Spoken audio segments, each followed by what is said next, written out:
देखिए बच्चों, हमारा क्वेश्चन है आज का। एक स्थान पर 1000 न्यूटन पर कूलाम का वैद्युत क्षेत्र पूर्व की ओर है। तो ये वैद्युत क्षेत्र दिया हुआ है। मान लें कोई स्थान है, यहाँ पर ये स्थान है P।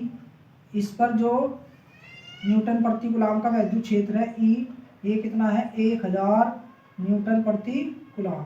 अब ये जो वैद्युत क्षेत्र है ये किस ओर है? पूर्व की ओर। तो पूर्व की ओर मान लिया हमने, इधर है ये पूर्व की ओर। तो ये दिया हुआ है। फिर क्या कहा है? इस क्षेत्र में ऐसी वस्तु स्थित है जिस पर 10⁶ इलेक्ट्रॉनों की क्या है? अधिकता। इसी क्षेत्र के अंदर कोई दूसरी वस्तु है, यहाँ पर कोई वस्तु है इस क्षेत्र में। तो ये क्षेत्र में जो वस्तु है इस पर कितने इलेक्ट्रॉनों की अधिकता है? 10⁶ इलेक्ट्रॉन है बच्चों इस वस्तु पर। तो इस वस्तु पर 10⁶ इलेक्ट्रॉन है की अधिकता है। वस्तु पर लगने वाले बल की दिशा तथा परिमाण ज्ञात करना है। तो इलेक्ट्रॉन वस्तु पर अधिक है तो इस पर हमें बल निकालना है। तो इलेक्ट्रॉनों की संख्या पहले E दिया हुआ है 1000 न्यूटन प्रति कूलाम, और हमें इलेक्ट्रॉनों की संख्या दी हुई है N 10⁶। अब इन इलेक्ट्रॉनों पर बल निकालना है। तो बल का फार्मूला आपके वही याद होना चाहिए जैसे मैंने याद करवाया था पिछले क्वेश्चन में, F बराबर QE। आपको डायरेक्ट फार्मूला सीधा याद रखना है, बटे वाले फार्मूले से आप विचलित हो सकते हैं, आप गलत भी कर सकते हैं। तो F बराबर QE याद करें तो सीधा फार्मूला आएगा एकदम। तो F बराबर QE से अब Q ना मिले बच्चों कभी भी, आपको मैं बताता हूँ Q निकालने के तरीके। Q बराबर NE से निकल जाता है, या फिर आप Q बराबर ZE, जब परमाणु क्रमांक दिया हो जैसे S7 N14 कह दिया तो आप ये Z वाला फार्मूला लगाए, Z की वैल्यू 7 रख दे तो इससे निकल जाएगा आपका। या फिर Q बराबर IT से निकलता है, और या फिर Q बराबर CV से।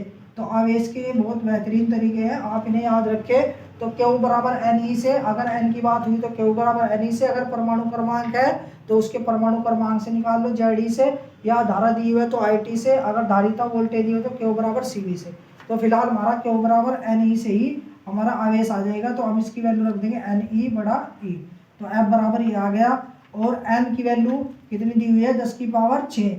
इलेक्ट्रॉन का आवेश कितना होता है? 1.6 गुणा 10⁻⁻19। और कैपिटल E की वैल्यू कितनी दी हुई है? 1000। तो आप इसे सोल्व करें तो ये 1.6 आप जू का तू रखे, तो और 19 में ये 6 प्लस की और 3 प्लस की ये जोड़ लें तो 6 और 3 कितनी हो जाएगी? 9। और 9 में से कितना घटाना है? 19। तो 1.6 गुणा 10⁻19 में से 10 गया, 19 में से 9 गया, 10 आ जाएगा।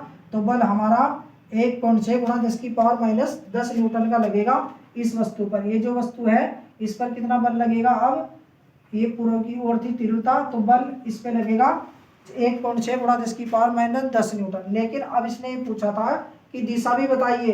तो अगर बच्चों कहीं इलेक्ट्रॉन होता है तो इलेक्ट्रॉन ऋणावेशित होते हैं, और ऋणावेशित पे जो बल लगता है वो हमेशा वैद्युत क्षेत्र के विपरीत दिशा में लगता है। तो अगर वैद्युत क्षेत्र बच्चों पूर्व की ओर है तो बल किधर लगेगा? इसमें पश्चिम की ओर।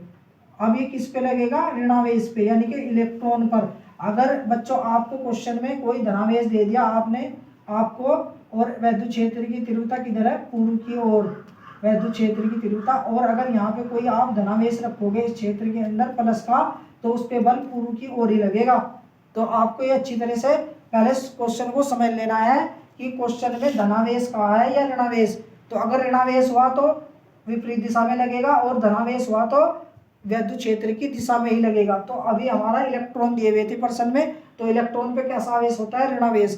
तो ऋणावेश पे हमेशा वैद्युत क्षेत्र के विपरीत दिशा में बल लगता है। तो अगर वैद्युत क्षेत्र की दिशा पूर्व की ओर है तो इलेक्ट्रॉन पर बल किधर लगेगा? पश्चिम की ओर। तो आपका यही क्वेश्चन का आंसर था। Thank you.